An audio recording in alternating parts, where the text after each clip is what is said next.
Today is Monday, Parashat Balak.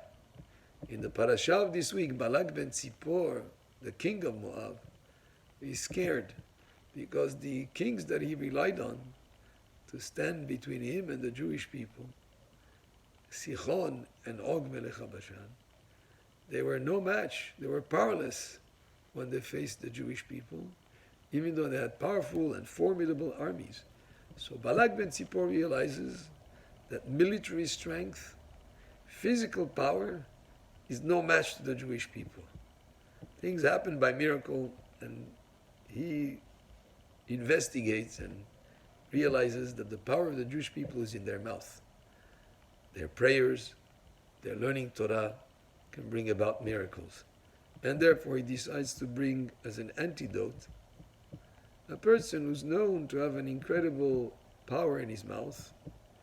It was Bilam, who was a prophet from the dark side, who had an incredible power to use his mouth to curse and harm people just through curses.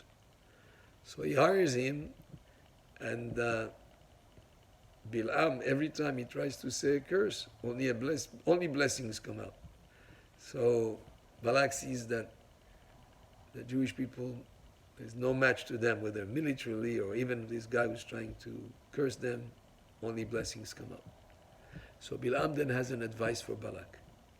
He says the only way that you can win against these people is by sending them your women to entice them into forbidden relationships. And that's what Balak did. They sent princesses and women, young women, to entice the Jewish people into forbidden relationships. And even through that enticement, to get them to even worship their Avodah Zarah. Because Bilam told Balak, Hashem dislikes zima, which is promiscuity, which is forbidden relations. You want to gain an upper hand on the Jewish people? The way that you can hit their vulnerable point is by sending your women to be enticing the men. And this is not with war or aggression, but rather the opposite. Through these kind of relationships, you'll be able to win over them. And that's what happened. They sent them the women, and 24,000 people died as a result of these forbidden relationships that took place when the women that they sent enticed some of the Jewish people to go after them. But that vulnerability is something that continues until this very day, and every generation. There is more souls that have been lost through assimilation and intermarriage that we could imagine.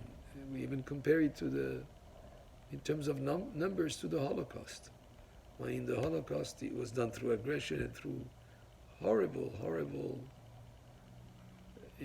things that are very difficult to even imagine, the sufferings that they went through. Nowadays, the danger to some communities is not through aggression or through suffering, but through what seems to be innocuous. Intermarriage, assimilation, there are souls that are being lost, and that's a vulnerable point that Bilam told Balak. And it was not just for that period of time, but also in every day and age, and that's something that we must be very careful of, to maintain a strong Jewish identity and to make sure that we stand guard on all the area of assimilation and intermarriage. And this is one of the lessons from the Parashah of this week. Baruch Adonai Le'olam, Amen ve'Amen.